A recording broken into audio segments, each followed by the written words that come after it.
Hey everyone, Voltas here, coming through your speakers, and today we've got a 1v1 matchup here on Tal'Darim's Altar.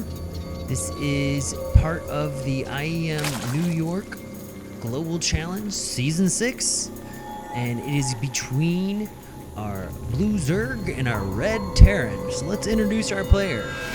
In the lower right hand corner of Tal'Darim's Altar is our Zerg player, MVP DRG, otherwise known as DonRaeGu.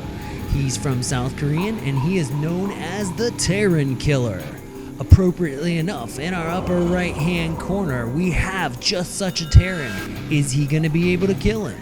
This is IMBA's Stralok. Stralok is a Ukrainian player, so we see the mix between the European scene and the Korean scene during this IEM New York challenge. So we'll see how this goes. Nothing too unusual going on right now. We've got Stralok setting up his first supply depot close to the door. He looks like he's going to try to block this off in some way, prevent the early Zerg aggression that can occur. And it looks like we have nothing too unusual. It looks like DongRaeGu is a little slow on his pull and or gas, just kind of building up, droning up. So we'll see how this pans out. He is sending out a probe, and I'm not sure where he plans on heading. He really hasn't done much at all. Stralok is now putting down his second command center, so that's obviously going to be somewhat of an early expand for him, and of course that prevents the probe from seeing any and absolutely everything on the Terran side. This probe is slowly chipping away at what's left of this command center. I'm sure he'll be fine, and it looks like we've got a little SCV probe war, drone war going on. And he is finally putting up his barracks. He's got a single gas up, and it looks like DonRaeGu has done his early expand. So both sides look like they're doing some early expanding, possibly moving into somewhat of a macro game. The pool is finally going down at around 17, I believe it was, for DonRaeGu. A little late, so that tends to lead me to believe that both of these gentlemen are planning on going for a long haul. No real sign of any early aggression from either of them at this point. We see the command center is almost complete, which he should be dropping down at his natural right here. So I'll take this time while these gentlemen are kind of going through their motions to thank everybody that has joined my channel or visited or at least viewed some of my videos. I'm relatively new to this. I am learning as I go, and your input is greatly appreciated.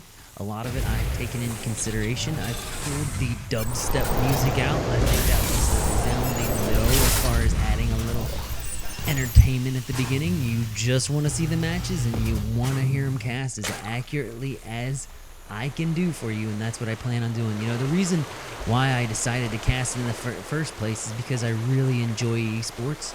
I think that it's going to be something that's going to grow and evolve over the years.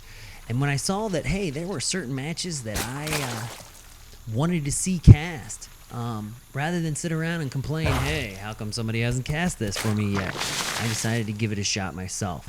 So bear with me while I hone the art. There is a lot to do here. There's a lot of moving parts, and I'm slowly learning them. Speaking of moving parts, let's start looking at the moving parts and what is in production for both sides. We see that there is a starport coming down for our Terran player. So look, and we've already got the factory in place. So it looks like the standard Destiny Cloudfist build from our Terran. We do have that second base set up pretty much well established, and he's putting a barracks at the ramp here. Got at least one Hellion out for some possible, well, two Hellions out for some possible early aggression, or at least just to kind of keep the Zerg down. I've seen a lot more in the meta game in both the Korean scene as well as in the North North American and European scene, a lot more utilization of the Hellions. Blue Flame Hellions have been, I've seen them used in extreme effectiveness against Zerg to really keep their drone numbers down and prevent that macro game from happening.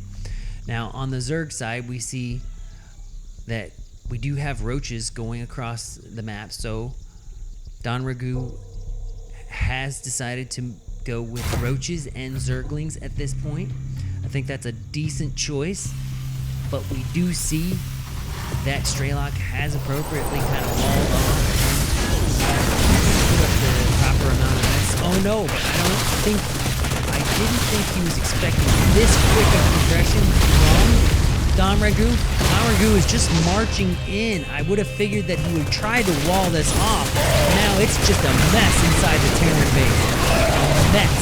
Once you let them in, oh my gosh, here's another flood of Zerg. Looks like this could be a lot shorter match than I thought.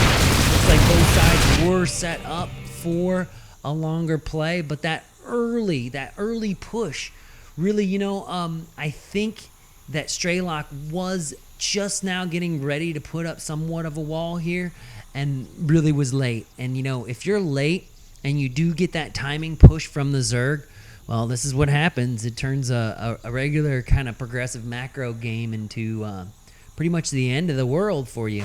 I do not think that DonRaeGu was going for an all-in. I think he was taking a timing push, and he was taking advantage of any opportunity he saw, and he saw a great one. Anyway, short game, but a good one. Thanks for watching, everyone.